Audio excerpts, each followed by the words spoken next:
네, 오늘은 창세기 22장 20절부터 24절까지의 말씀을 공부하겠습니다. 오늘 본문은 아브라함의 형제 나홀의 아들들을 언급하고 있는 내용입니다. 아브라함의 형제에 대해서는 창세기 11장 26절에 잘 나와 있는데요. 데라는 70세에 아브라함과 나홀과 하란을 낳았더라 그랬습니다. 그래서 아브라함의 형제는 나홀과 하란인 것을 알 수 있는데요. 하란은 아브라함과 함께 갈대아 우르와 하란을 떠나서 가나안에 들어갔던 롯의 아버지입니다. 그런데 왜 갑자기 여기에 아브라함 형제 나홀의 족보가 나왔을까요? 그것은 23대로 보면은 리브가 나오는데 리브가를 드러내기 위해서 그런 것입니다. 이 리브가는 장차 이삭의 아내가 되는데요. 약속 따라 난 이삭은 하나님의 약속 따라 여인의 후손으로 오실 그리스도의 족보를 이어줄 자입니다. 그런데 이것은 이삭 혼자는 안 되는 것이죠. 그 아내가 있어야 되는 것입니다. 그래서 하나님께서는 하나님의 약속 따라 여인의 후손으로 오실 그리스도의 족보를 이어줄 자의 아내가 될 리브가를 지금 언급하고 있는 것입니다. 그러므로 이 리브가를 언급하신 것을 통해서 우리는 그 약속하신 바를 철저한 계획과 준비 가운데 이루어 가시는 하나님을 볼 수가 있는 것입니다. 이삭은 그 아버지 아브라함으로 말미암아 그 몸이 결박당한 채 나무 위에서 죽을 뻔했습니다. 이것은 사실상 아브라함 입장에서 보면 이삭이 죽은 것과 마찬가지인 것입니다. 왜냐하면 아브라함은 정말 그렇게 이삭을 죽이려고 했었기 때문에 그렇습니다. 그렇다면 여기서부터가 중요합니다. 그렇다면 이삭의 피 흘린 죽음이 있고 예비된 이삭의 아내 리브가의 이름이 드러나게 된 것입니다. 이것은 그리스도께서 십자가에 달려 피 흘려 죽으시고 이 세상 가운데 교회가 태동되는 것을 상징한다고 볼 수 있는 것입니다. 교회는 예수 그리스도의 피 흘림을 통하여 세워준 것입니다. 예수님의 피 흘림을 통하여 교회가 태동되게 하시는 예표적 사건이 또한 창세기에 보게 되면 아담을 잠들게 하신 사건입니다. 창세기 2장 21절입니다. 여호와 하나님이 아담에게서 취하신 그 갈빗대로 여자를 만드시고 그를 아담에게로 이끌어 오시니 이렇게 말씀했습니다. 하나님은 이삭의 아내로 리브가를 계획하셔 놓고 이삭의 죽음 뒤에 그 이름을 드러냈던 것처럼 하나님은 창세전부터 교회를 계획해 놓으시고 그리스도의 죽음 뒤에 이 땅에 비로소 드러나게 하신 것입니다. 그리스도는 교회의 머리이고 교회는 그리스도의 몸이라고 성경은 말하는데요. 에베소서 1장 22절 23절입니다. 제가 한번 읽을 테니까 잘 들어보세요.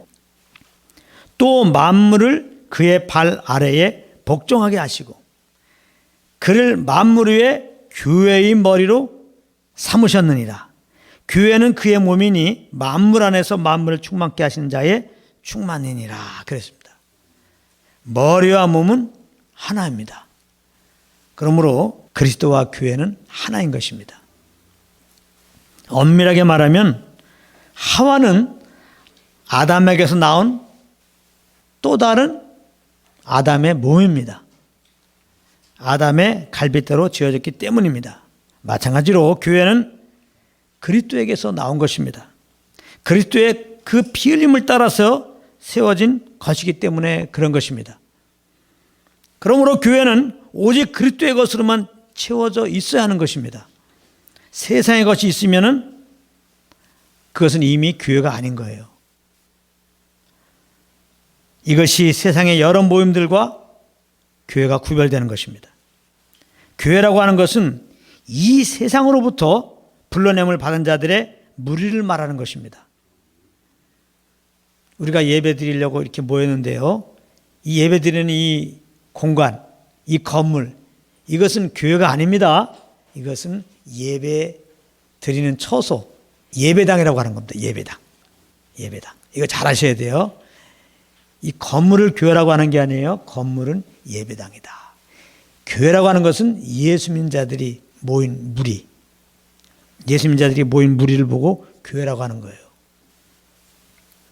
그러므로 교회는 반드시 머리 되시는 그리스도의 지시 아래 움직여야 되는 것입니다. 만약 그렇지 않고 사람의 뜻에 따라 움직이면 그것은 더 이상 교회가 되지 못하고 인간들의 여러 모임 중에 하나로 전락하게 되는 것입니다. 예수님의 이름으로 두세 사람이 모인 것을 교회라고 하는 거예요. 성경에는 예수님이 이 예수님의 이름으로 두세 사람이 모인 교회에 함께 하신다고 약속하고 있습니다. 마태복음 11장 20절입니다. 두세 사람이 내 이름으로 모인 곳에는 나도 그들 중에 있느니라. 분명히 말씀했어요. 그러므로 우리가 오늘 누구 이름으로 모였습니까? 예수 이름으로 모였습니다. 인천사랑 교회 이름으로 모인 게 아닙니다.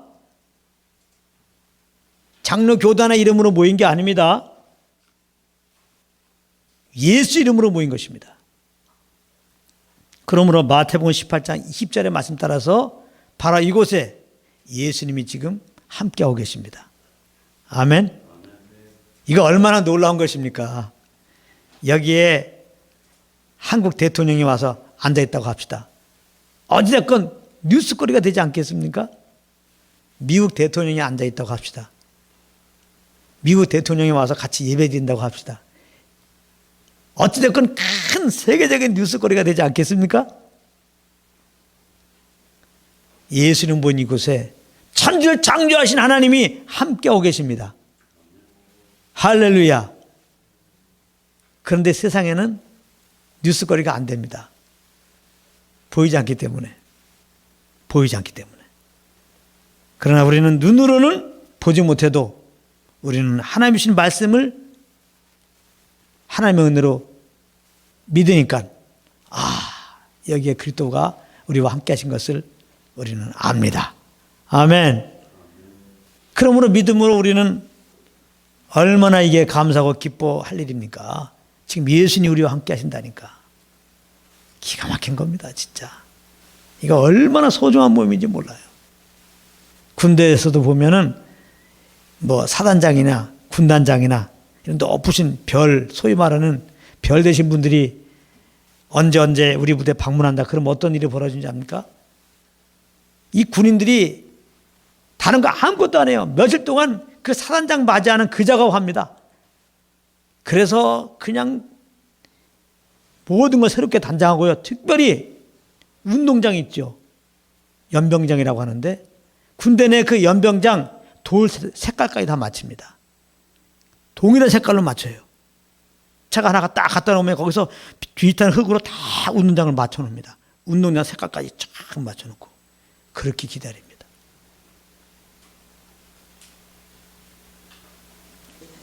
근데 만약에 그런 준비가 없다고 그래봐. 그 지휘자 잘립니다. 문책당합니다. 그렇게 할 수가 없습니다. 높은 자가 온다. 철저한 준비. 아니, 우리 하나님보다 더 높은 자가 누구예요? 우리 예수 그리스도보다 더 높은 자가 누구입니까?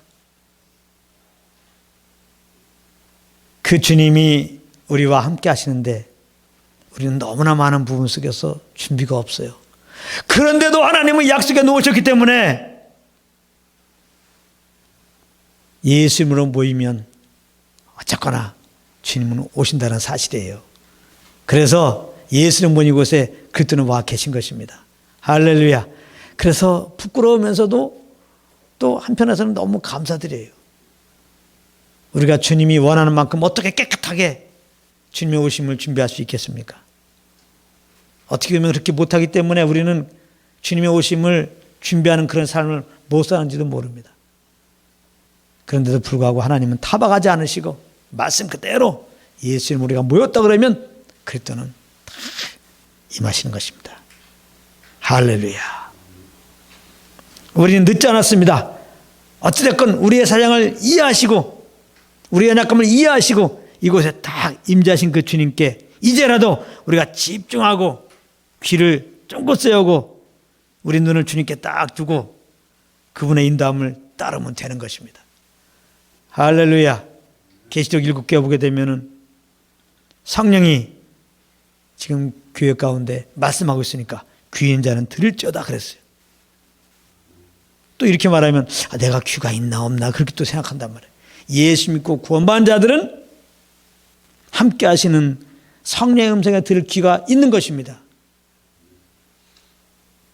그렇게 주의 음성을 들을 수 있는 영적인 귀가 생겨버린 거예요.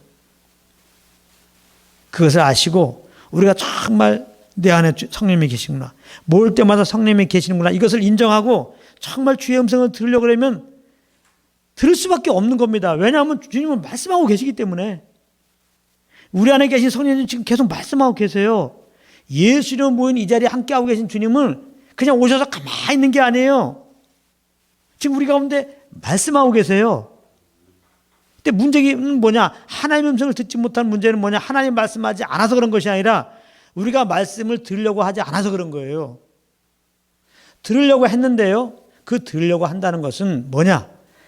내 걸 다 내려놓고 하나님 말씀하시면 100% 순종하겠나이다 라고 하는 상태로 들으려고 하는 것을 들으려고 한다는 거예요.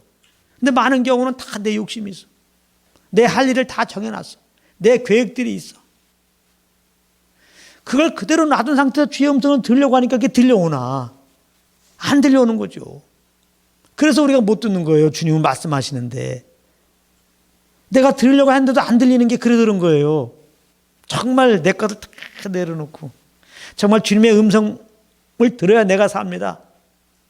주님의 음성에 이끌려야 내가 주님을 예배드리는 겁니다. 그걸 정말 내가 인정하기 때문에 내 것을 다 내려놓고 내 야망도 내려놓고 내 계획도 다 내려놓고 주님이 가라 그러면 가고 오라 그러면 올 마음을 딱 가지고 주님의 음성에 귀를 기울이면요, 감사하게도 절로 가라 일로 가라, 하나님은 그렇게 말씀하지 않고 우리에게 뭘 주신다고요? 평강을 주십니다. 평강을. 아시겠어요? 세상에 없는 평강, 하나님 안에 있는 그 평강을 주시는 거예요. 예수님이 이 평강으로 사셨어요. 이 평강의 능력을 보십시오. 예수님이 한 번은 배 타고 가는데 풍랑을 만났어요. 예수님의 제자들과 함께 배 타고 가고 있었어요. 예수님의 제자들은 뱃사람입니다. 근데 이 풍랑이 얼마나 센지 제자들은 이 풍랑으로 말미암아 막 겁먹고 막 두려워했어요. 얼마나 풍랑이 센 풍랑인지 알겠죠? 어부들은 얼마나 많은 경험 속에서 풍랑을 겪어봤겠습니까? 웬만하면 끄떡도 안 해요. 그 어부들이, 풍랑을 많이 경험한 어부들이 지금 죽겠다고 한 것은 엄청난 풍랑인 겁니다. 근데 예수님은 배 고물에서 주무셨어요. 평안하게 주무셨다니까요. 자는 척 한 게 아니라 진짜 주무셨어요. 제자들이 깨워야 일어날 수밖에 없을 만큼 깊은 잠에 주무신 거예요. 평강입니다. 이게 우리가 주님의 주신 이 평강을 가지고 있으면 환경이 어떤 상황이 되더라도 거기에 흔들림이 없게 되는 겁니다. 그러므로 또 반대로 우리가 뭐 환경이 어떠함 따라서 막 흔들리죠. 왜 그럴까? 이 환경 때문에 그런 게 아니에요. 그것은 세상 사람들이 사는 수준이에요. 이 환경이 어떠함 따라 흔들리는 것은 주님의 평강이 없어 그래요. 주님의 평강이 있다면 환경에 어떠함은 문제가 안 되는 거예요. 그럼 주님의 평강을 어떻게 얻게 된다고요? 얻는 것도 아니고 이미 평강이 와 있어요. 우리 안에. 예수님이 하나님의 평강입니다. 예수님이 우리들에게 그렇다고 와 있잖아요. 그래요. 이분의 음성을 들으면 평강이에요. 왜 평강이 없습니까? 내 안에 계신 그리스도를 인정하지 않고, 또 인정하더라도 이분의 음성에 순종하려고 하는 태도가 안 돼서 그래요. 그런 태도를 가지고 이분의 음성을 들으려고 하지 않아서 그래요. 다시 처음으로 돌아갑니다. 그러므로 우리가 주님 앞에서는 다 내려놔야 돼요. 다 내려놔야 돼요. 그래서 우리 안에 말씀하신 주의 음성을 들으려고 하면 되는 겁니다. 그러면 주의 평강이 우리를 주장해요. 그래서 아무것도 염려하지 말고 그러잖아요. 왜 염려가 와요? 내 계획과 내 예망을 가지고 내가 살아가려고 하니까 염려가 오죠. 아무것도 염려하지 말고 너희 구할 것은 감사함으로 하나님께 알아야 말이야. 감사하라 말이야. 감사하라. 감사함으로 뭘 기도하라는 얘기가 아니라 그냥 감사라는 거예요. 예수 믿고 구원받는 우리들이 할 것은 감사밖에 없어요. 뭘 구해요, 이 땅에 있는 거. 그 아들까지 주시고 우리를 구원해 주셨는데 그 아들까지 주신 하나님께 다른 걸 왜 안 주겠어요? 우리가 필요한 거를. 이것을 안다면 감사밖에 없는 거예요, 구원받은 우리들은. 할렐루야. 그러면 기도가 뭐 감사밖에 없습니까? 그래요, 감사밖에 없어요. 그래도 너무 짧잖아요. 그래도 좀 길게 해야 되지 않겠습니까? 우리나라는 열심히 특심이라 기도도 막 크게 해야 되고 길게 해야 돼. 그럼 좋은 줄 알아. 좋아요. 그렇게 길게 하고 싶습니까? 그러면 감사하면서 아버지께 나가보세요.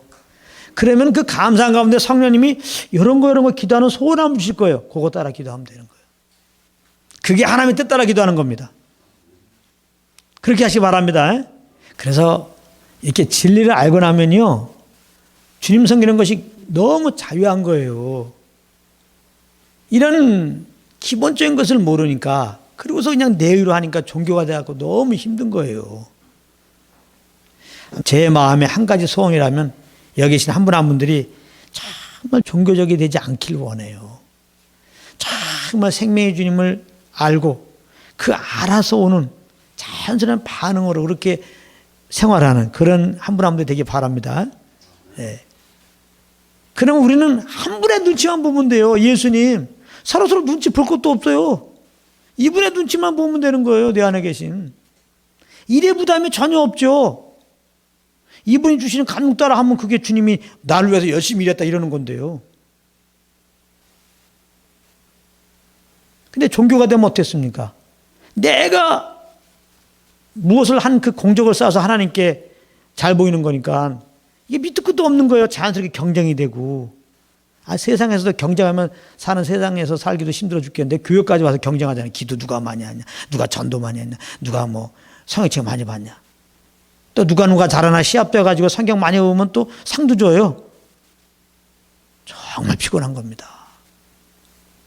그냥 주님 주인으로 인정하시고 이분 앞에 서서 내 거를 다 내려놓으면 이분의 음성이 들려와요. 그럼 평강 얻으시고 평강 가운데 이분이 주시는 대로 그렇게 말하고 그렇게 행하시기를 바랍니다. 아멘. 꼭 그렇게 주님 앞에서 그것이 바로 그렇게 사는 여러분들 되기를 정말 바랍니다. 어떻게 보면은 처음에는 우리가 이렇게 율법적으로 내용으로 열심히 섬겨봐야 돼요. 그래서 그 한계를 느껴봐야 돼요. 또 그래야지 이 복음이 복음으로 들려집니다. 이 복음의 가치를 압니다. 나의 한계를 못 느끼니까 복음이 안 들려오는 거예요. 다 내가 무언가 할 수 있고, 내가 주님 잘 섬길 수 있고, 내가 기도 잘할 수 있고, 내가 전도 잘할 수 있고, 내가 주님을 기쁘게 해드릴 수 있다고 생각하기 때문에 이 복음이 안 들려오는 거예요. 여전히 내 욕심과 야망이 그대로 있는 겁니다. 그래서 참 믿는 자들에게는 내 뜻대로 안 되는 상황들, 그런 일들이 있는 것이 사실은 축복입니다. 광야가 축복인 거예요. 뭐 그렇다고 일부러 여러분들 광야에 들어가는 어리석은 일을 하지 마십시오. 그것은 하나님을 시험하는 것입니다. 그러나 우리가 이렇게 주님을 따라다보면 정말 나의 한계를 부르실 때가 있어요. 아주 어려울 때가 있어요. 정말 광야를 맞이할 때가 있어요. 정말 우리가 육신이 벗기 때문에 참 체감적으로 너무나 괴롭죠. 근데 또 한편 생각해 보면 감사해야 돼요. 우리의 한계를 깨닫게 하는 거예요. 이게 우리 수준이구나. 이렇게 아무것도 할 수 없구나. 이렇게 내가 해결할 수 없구나. 이걸 깨닫는 거예요. 이걸 깨닫고 할 수 없으니까 다 내려오면서 내 안에 계신 주님을 기억하십시오. 모든 것을 할 수 있는 주님을. 할렐루야. 그래서 그냥 이 주님의 뜻에 따라서 사는 기회로 삼으시기 바랍니다. 그러면 내 속은 항상 평강이요. 내 계획과 방법 따라서는 그렇게 살아가지 않지만 이분 따라 살면 어쨌거나 주님이 나타나서 주의 나라 확장되고 또 우리를 통해 계획한 일들이 이루어진다는 사실이죠. 그러면 되잖아요. 우리가 사는 것은 내 영광이 아니라 하나님의 영광을 위해 사는 거니까요. 그래서 우리가 어려움을 당하면 진짜로 정말 내를 내려놓고 내 안에 주님을 기억하면서 주님의 이끌려 사는 그냥 주님이 시킨 대로 군소리 없이 사는 그런 기회로 꼭 삼으시기를 바랍니다. 네. 그래서 이렇게 성령을 쫓아 사는 게 이게 생명으로 사는 거예요. 절대로 척하는 거 있죠. 척. 경건의 모양은 정말 어울리지 않습니다. 복음의 삶은. 세상 사람들 삶 자체가 다 척이잖아요. 가면 인생입니다. 속과 겉이 다 다른 거예요. 종교는 말할 수 없는 겁니다. 종교는 더 그런 거예요. 종교인들은요. 교회 안에서도 종교인이 되면 이거 소름 끼치는 겁니다. 우리가 겁났다는 게 뭡니까? 예수 믿으면 예수의 생명으로 새롭게 된 거예요. 완전히. 새 사람이. 그래서 예수 믿기 전에는 아담에서 받은 그 죄로 말미암아 그 죄성을 따라 살아가는 거죠. 여기서 자유할 사람이 없습니다. 그런데 예수 믿고 구원받는다는 이 죄성을 따라 사는 자가 아니에요. 육체의 소욕을 따라 사는 자가 아니에요. 왜? 예수 믿고 예수의 생명을 겁났다는 말이에요. 이 겁난 사람으로 사는 게 그게 신앙생활이라고 하는 것이고 그것을 보고 주님 섬긴다고 하는 거예요. 예배한다는 거예요. 그러니까 예배를 특별하게 내가 뭘 해야 된다고 생각하면 안 돼요. 그냥 일반적인 삶인 겁니다. 겁난 자의 삶이 예배예요. 할렐루야. 그러니까 힘든 게 아무것도 없는 겁니다. 그냥 이 새 생명으로 살면 되는 거예요. 근데 그게 예배야. 그럼 이 새 생명으로 사는 게 뭐예요? 내 안에 계신 성령을 쫓는 거란 말이에요. 그러니까 성령을 쫓으시는 그 생각과 그런 말과 그렇게 그냥 주님의 주신 감동 따라 사람 만나고 그냥 이렇게 살아요. 그럼 그게 예배야. 그 연속 속상 안에서 이 시간은 나오고 또 우리가 연합해서 무엇을 하는 거야? 찬양도 하고 기도하고. 그래서 이것 또한 예배가 되는 겁니다. 그러니까 우리가 이런 말씀을 잘 마음에 담고 성령을 쫓아야 되는구나. 이거를 아주 그냥 마음에 그냥 각인되시기 바랍니다. 내 영혼이 좋아요. 정말 새 사람으로 사는 겁니다. 하나님의 영이 인도함만 자지 하나님의 아들이라고 그랬잖아요. 아들의 삶이 되는 겁니다. 즉 예수님이 이 땅에 사신 것이 성령을 쫓아 사는 거예요. 그런 삶이 되는 겁니다. 풍랑의 속에서도 평안할 수 있는. 여기 봐요. 예수님 모습에서 풍랑을 안 당했습니까? 예수님이니까. 예수님이 배만 타면 풍랑이 안 일어나. 그런 일이 아닙니다. 예수님이 배 타셔도 풍랑이 일어나요. 뭘 말하는 겁니까? 우리가 예수 믿고 구원받아도 이 땅에서 있는 그런 사람들이 지금 경험하는 그런 여러 가지 어려움들 다 겪는다는 거예요. 그렇기 때문에 늘 말하지만 예수 믿고 예수님 잘 섬기면은 만사가 형통합니다. 세상 사람들 당하는 어려움을 안 당합니다. 이거는 새빨간 거짓말이에요. 이렇게 증거하는 사람을 요한일서 버전으로 제가 표현하면 저 그리스도입니다. 거짓 선지자예요. 그런 거 하면 안 됩니다. 진짜 너무 안타까워요. 복음이 아닌 건 말씀이 아니에요. 복음만이 여러분들 영혼을 살리는 거지 복음이 아니면 여러분들 죽이는 거예요. 영혼을. 그냥 하나의 삶입니다. 자연스러운 삶, 생명의 삶. 예수님 구원받은 그 생명의 삶이 그게 예배라는 거예요. 하나님 우리에게 절대로 우리에게 짐으로 예배 주신 게 아니에요. 기도, 찬양, 무엇을 하는 것 절대로 근데 짐이 되면 다 내려놓으세요. 그런 거 하나님이 시키지도 않은 겁니다. 여러분들이 하는 겁니다. 나의 멍에를 메고 내게 배우라. 나의 멍에는 쉽고 가벼우니라. 그러니까 주님의 멍에를 메는 게 뭡니까? 주님께서 우리에게 주신 말씀에 순종만 하면 그 말이에요. 내 걸 내려놓고 주님께 순종하려면 내가 무엇을 하는 걸 내려놔야잖아요. 내가 하려는 걸 내려놓고 주님께만 따르면 돼요. 그게 새 생명으로 사는 거예요. 그게 새 사람이니까 마땅히 이렇게 살아야죠. 그렇게 하면 쉽고 가볍다고 말씀하잖아요. 내가 사니까 얼마나 힘들어요. 우리가 사는 게 아니라 예수님을 구원받은 다음에 새 생명으로 살아야 되는데 그 새 생명으로 사는 것은 성령을 쫓아 사는 거예요. 내가 사는 게 아니에요. 주님이 이끄신 대로 그냥 사는 거니까요. 아이가 엄마 손에 잡혀서 그냥 끌려가듯이 사는 거니까요. 할렐루야. 율법은 뭐냐? 항석봉채를 딱 보여주면서 이렇게 써라. 이게 율법이에요. 요즘 사람들은 컴퓨터로 해서 글씨를 못 쓰잖아요. 이렇게 글씨를 못 쓰게 된 우리들이 한석봉 딱 글씨 두면서 그렇게 쓰라고 그러면 쓸 수 있겠습니까? 죽었다 못 쓰지. 죽었다 깨어나도 그거를.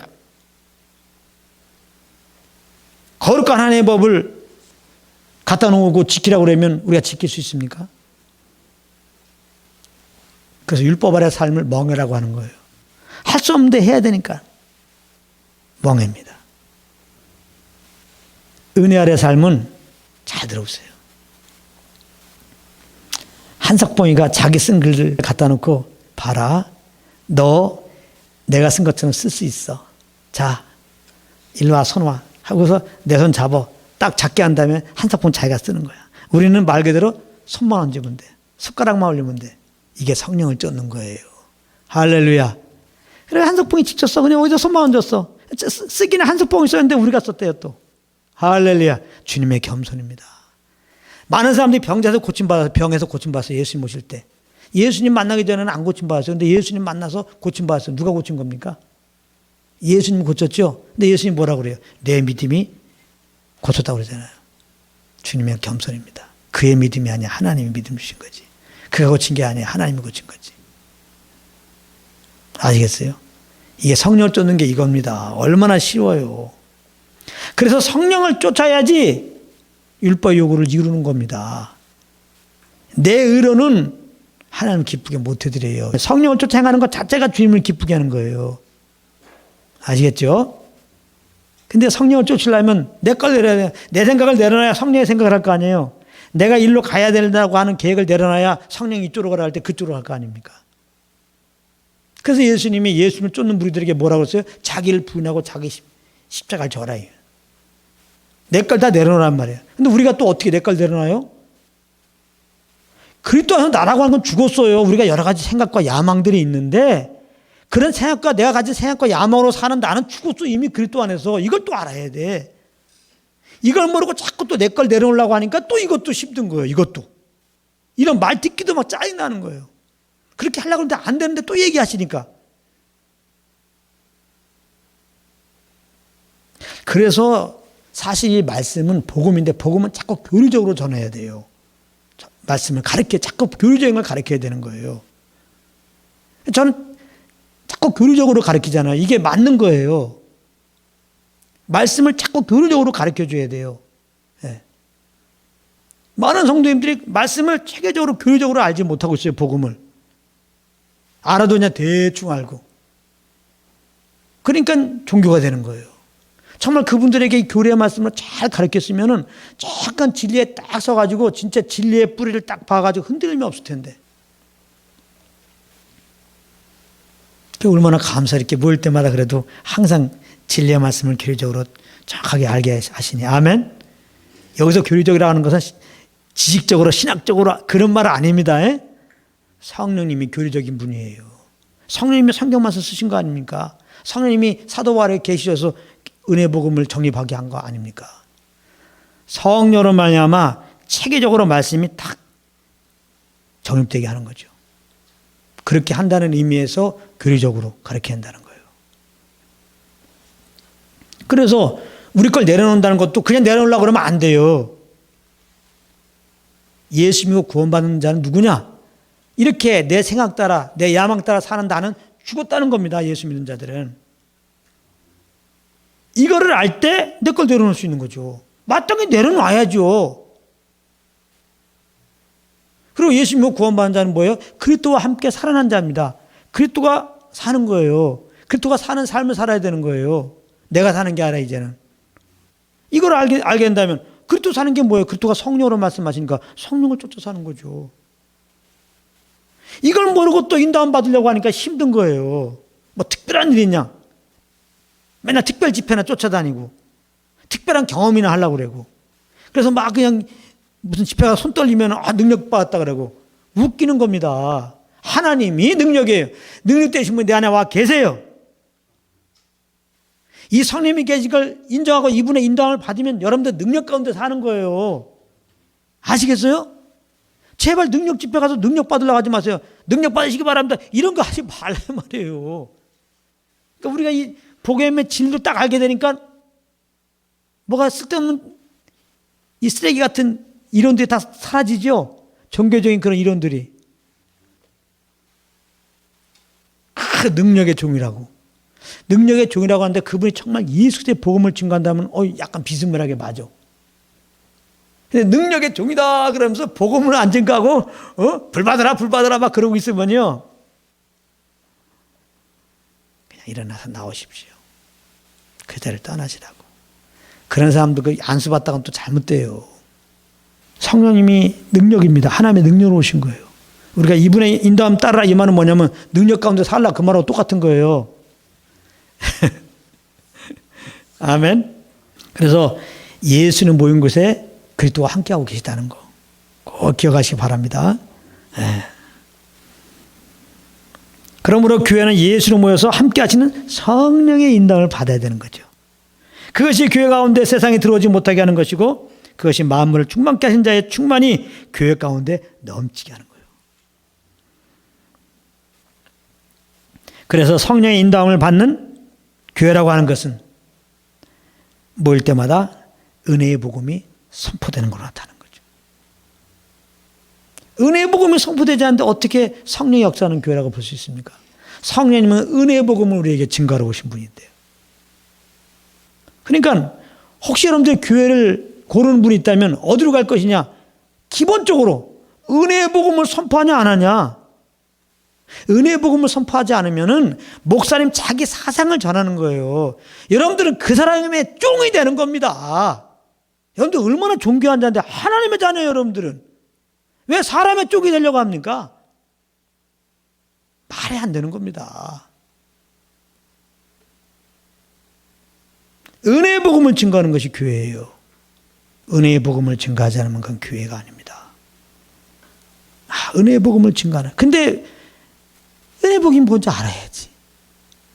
그래 제가 참 안타까운 거예요. 은혜의 복음을 알아야 은혜의 복음을 분별해서 은혜의 복음인지 알고서 그 교회 갈 거 아니에요. 여기는 아니다 그러고 안 가고. 은혜의 복음이 뭔지 모르니까 분별이 안 되는 거죠. 그런 안타까움은 있어요. 그러나 뭐 주님께 맡겨야죠. 우리도 다 그런 자들이었는데 또 그런 가운데 또 알게 하세요. 또 하나님이 사실은. 너무 걱정할 건 아니에요. 아쉬움을 갖지만은 너무 걱정할 건 없어요. 우리도 다 그런 자들이 있었는데 하나님이 또 이렇게 알게 하셔갖고 아니까 또 막 알잖아요. 그런 가운데서도 이건 아닌가 봐. 그래서 이제 은혜 있는 곳에 온 거잖아요. 그러나 보면 안타깝잖아요. 현실은. 이제 기도 제목이죠. 정말 주님의 백성들이 은혜의 복음을 알게 하시고 은혜의 복음 안에서 양육되게 하여 주십시오. 그런 길로 인도하소서. 그렇게 모여서 함께 찬양하고 기도하고 교제하고 섬기는 모든 것이 그 구원의 간격으로 말미암아 감사하는 거로 나타나는 거죠. 아니야 성도들이 막 그냥 감사가 절절절 넘치죠. 성령으로 은혜의 복음을 듣고 그 은혜의 간격 가운데 지내면요 얼마나 감사가 넘치죠. 그리고 나가면은 무엇을 하는지 예수 그리스도의 은혜의 복음을 증거로 나타나는 거죠. 오순절날 임한 성령으로 말미암아 처음 세워진 교회는 이렇게 충만한 교회였습니다. 제가 한번 읽어볼게요. 사도행전 1장 42절 47절입니다. 그들이 사도의 가르침을 받아 사도들이 뭘 가르쳤어요? 복음을. 서로 교제하고 떡을 떼며 오로지 기도하기를 힘쓰니라. 뭘 하므로? 감사함으로. 표적이 많이 나타나는 믿는 사람이 다 함께 있어 모든 물건을 서로 통용하고. 여러분들 성령을 쫓아 살면 그 자체가 이적과 표적입니다. 성령을 쫓아 살면 이적과 표적이 그것은 하나님의 수준으로 사는 거니까요. 그래서 여러분들 성령을 쫓아 살 때 얼마나 많은 이적과 표적이 있습니까? 믿는 사람이 다 함께 있어 모든 물건을 서로 통용하고 또 재산과 소를 팔아 각 사람의 필요를 따라 나눠주며 그냥 막 이렇게 은혜가 있으면 연약한 자들 바라보면서 같이 막 공유하고 싶고 돕고 싶고. 저는 이거 준비하면서 인천사랑교회 가운데 이런 은혜를 베풀어 주셨구나. 저는 그렇게 느껴서 너무나 감사했어요. 서로 통용하고 날마다 마음을 같이하여 성전에 모이기를 힘쓰고 집에서 떡을 떼며 기쁨과 순전한 마음으로 음식을 먹고 칭송을 받으니 주께서 구원받는 사람을 날마다 더하게 하시느니라. 참 교회가 시작됐을 때 이렇게 충만한 성령의 온전히 인도 안 받는 충만한 교회를 본인에게 세우셨던 거죠. 이 땅에 예수 이름으로 모인 교회들이 이런 충만한 교회가 되기를 우리는 기도합니다. 그런데 에베소 5장 25절에 보면 남편들에게 아내를 사랑하라는 말씀을 주시면서 이렇게 말씀하십니다. 잘 들어보십시오. 남편들아 아내 사랑하기를 그리스도께서 교회를 사랑하시고 그 교회를 위하여 자신을 주신 같이 하라. 여기 보면 예수님이 죽으신 이유가 교회를 사랑하셔서 죽으셨다는 겁니다. 즉 예수님이 교회를 사랑하시되 얼마만큼 사랑하시냐? 죽기까지 사랑하신다는 겁니다. 이거 소름 끼치는 거 아닙니까? 하나님이 예수를 모인 이 인치한 사람끼를 보면서 너무나 사랑한다는 거예요. 죽기까지 막 사랑하신다는 거예요. 사람들은 우리 모임을 어떻게 생각할지 모르겠습니다. 그런데 분명한 것은 주님은 이 주님의 몸된 이 교회를 너무나 사랑한다는 거예요. 그렇다면 우리들은 이 모임을 어떻게 대해야 되겠습니까? 예수님이 이 모임을 죽기까지 사랑한 것처럼 우리도 이 모임을 죽기까지 사랑하는 것이 마땅한 거 아니겠습니까? 아멘? 마지막 때일수록 더 모이기에 힘쓰고 모여서 서로 사랑과 사랑을 격려함이 마땅한 것이죠. 히브리서 10장 24절 25절입니다. 서로 돌아보아 사랑과 선행을 격려하며 모이기를 피하는 어떤 사람들의 습관과 같이 하지 말고 오직 권하여 그날의 각광을 볼수록 더욱 그리하자. 이렇게 말씀하고 있습니다. 우리 각 사람은 그리스도의 몸인 교회의 지체인 것입니다. 교회의 머리는 그리스도고 교회는 그리스도의 몸이고 우리 각 사람은 그 몸의 지체인 겁니다. 지체가 우리 몸을 볼 때 지체가 여럿이지만 몸은 하나잖아요. 우리 각자는 이 그리스도의 몸된 교회 안에서 그러나 하나인 것입니다. 그래서 한 지체가 아프면 모든 지체가 아픈 것이고 한 지체가 영광받으면 모든 지체가 함께 즐거워하는 것처럼 우리는 그러한 공동체인 거라 이 말이에요. 고린도전서 12장 25절 26절입니다. 몸 가운데에서 분쟁이 없고 오직 여러 지체가 서로 같이 돌보게 하셨느니라. 만일 한 지체가 고통받으면 모든 지체가 함께 고통을 받고 한 지체가 영광을 받으면 모든 지체가 함께 즐거워하느니라. 이렇게 말씀하셨습니다. 이런 환상적인 연합이죠. 이런 환상적인 공동체는 이 땅에서 오직 그리스도의 몸된 교회밖에는 없는 것입니다. 교회에는 절대 이런 모임이 없어요.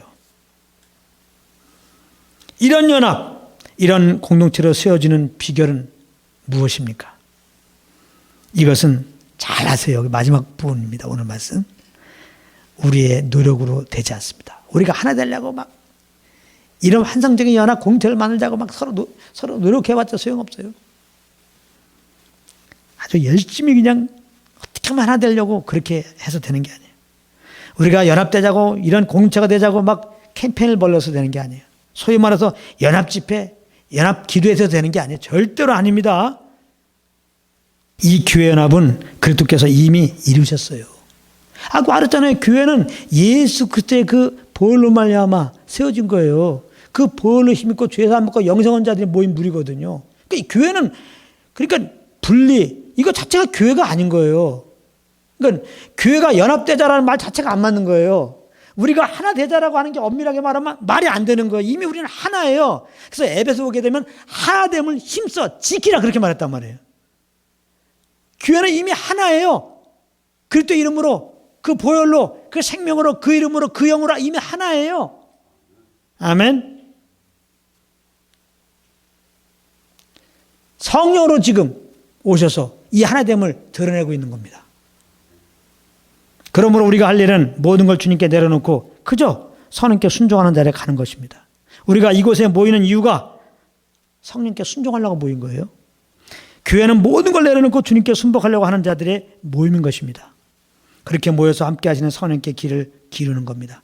그런 가운데 십자가 은혜와 하나님의 사랑을 알게 되고 그 사랑을 피차 사랑하니까 그리스도의 연합이 이 세상에 없는 환상적인 연합이 그런 공동체로 드러나게 되는 겁니다. 할렐루야. 이 그리스도의 사랑으로 우리가 연합될 때 연합됨을 드러낼 때 잘 보십시오. 우리를 통하여 주님의 그 사랑의 빛이 세상에 나타나는 겁니다. 그래서 우리가 서로 사랑할 때 세상은 우리가 진정 예수님의 제자인 줄 알게 되고 세상은 세상에 없는 이 사랑을 받기 위해서 우리와 같이 주님께 나오게 되어 있어요. 요한복음 13장 34절 35절입니다. 새 계명을 너에게 주노니 서로 사랑하라. 내가 너희를 사랑한 것 같이 너희도 서로 사랑하라. 너희가 서로 사랑하면 이로써 모든 사람이 너희가 내 제자인 줄 알리라. 여기서 말하는 게 뭡니까? 믿는 자들이 주님의 사랑을 알고 그 사랑 가운데만 있으면은 하나님께서 세상 사람들 변화시키겠다는 거예요. 많은 사람들이 그래요. 소위 말하는 큰 교회의 중요성, 큰 교회의 필요성을 언급할 때 아유 작은 교회가 못하는 걸 큰 교회가 하지 않느냐 이렇게 얘기하면서 큰 교회가 그래도 이렇게 큰일 하고 막 그런다고요. 그런 식으로 말하는 큰 교회의 필요성은 전혀 필요 없습니다. 큰 교회 어떤 그런 규모를 가지고 주님을 드러낸다는 거 아니에요, 지금. 주님의 일을 해야 되니까 큰 교회의 필요성이잖아요. 그렇게 알고 있으니까 현재 큰 교회는 의미가 없는 겁니다. 큰 교회가 하는 일은 의미가 없는 거예요. 다시 말하면 우리가 무엇을 하는 게 의미가 없어요. 그것이 세상 사람이 변화되는 게 아니에요. 오늘 말씀은 얼마나 우리에게 자유함 줍니까? 우리가 먼저 주님의 사랑을 알아요. 사랑을 알면 자연스럽게 서로 사랑하게 돼 있어요. 주님으로 받은 사랑. 그것만 하면 되는 거예요. 할렐루야. 근데 사랑이라는 게 혼자 됩니까? 혼자 사랑이 되냐고. 사랑이라고 하는 것은 두 사람 이상이죠. 관계 속에서 사랑이라는 말이 있는 거죠. 교회는 두세 사람이에요. 교회는 숫자가 중요한 게 아니에요. 그래야 교회를 통해서 세상을 변화시키는 겁니다. 근데 그 세상을 변화시키는 교회라는 게 대형교회가 아닌 거예요. 대형교회가 돼야지 되는 게 아니에요. 두세 사람입니다. 주님의 사랑을 아는 두 사람. 그러면 그 사랑으로 서로 사랑하는 그 두 사람. 할렐루야. 그래서 두 사람은 뭐 할 수 있는 것도 없어. 아무것도 안 해. 그냥 뭘 해. 두 사람이 뭘 하겠다는 거야. 그냥 주님의 사랑 알고 와서 만나갖고 그 사람 그냥 교제하는 거예요. 그 격려하고 이렇게만 지내는 거예요. 오늘 말씀이니까 이러면은 이걸 통해서 주님이 나타난다는 걸 듣죠. 진짜 주님이 나타난다는 거야. 내가 주님을 나타나게 하려면 안 나타나는데 어떤 규모로 우리가 정말 주님의 그 사랑으로 교제하고 있으면 주님이 나타난다는 거예요. 네. 오늘도 우리가 주님의 사랑과 주님의 사랑으로 이렇게 그냥 교제하고 지내잖아요. 그럼 우리는 보이지 않지만 주님의 그 사랑의 빛이 나타나서 영혼들의 그 눈을 터치하는 거예요. 주님께서 관심 갖게 하고 같이 회개하고 싶게 되고 십자가에 대해서 관심 갖게 되고 그렇게 하시는 거예요. 뭐 큰 교회들이 무슨 큰 행사하고 말이야 뭐 이웃 돕기 잘해갖고 되는 게 아니라 사실은 알고 보니까 이름도 빛도 없이 두 사람이 주님의 사랑을 알고 그 사람들이 모여서 이렇게 교제하고 사랑을 나누는 걸 통해 주님의 나타나서 이 영혼들 돌아오게 하는 거예요. 할렐루야. 그러고 나니까 진짜 이 모임 하나님이 진짜 사랑할 거 있죠? 이거라니까요. 그러므로 우리 각자가 늘 성령님과 교통하면서 주님 사랑을 알게 힘쓰기를 바랍니다. 모일 때마다 이렇게 주님의 음성에 귀를 기울이고 이렇게 우리에게 말씀하시는 그 주님의 음성으로 말미암아 주님의 사랑을 알기에 더 힘쓰시길 바랍니다. 그래서 그 사랑에 겨워서 사랑에 압도되어서 이렇게 서로 사랑함으로 주님이 나타나서 세상 영혼들을 정말 그 일깨우고 정말 주님을 알게 하고 주님께 믿게 하고 주님께 나오게 하는 주님이 그런 일들을 잘하게 하는 이 세상을 주의 나라 바뀌게 하는 그러한 공동체가 되기를 원합니다. 그런 한 분 한 분이 되기를 도가 되기를 예수는 축복합니다. 오늘 여기까지 하겠습니다.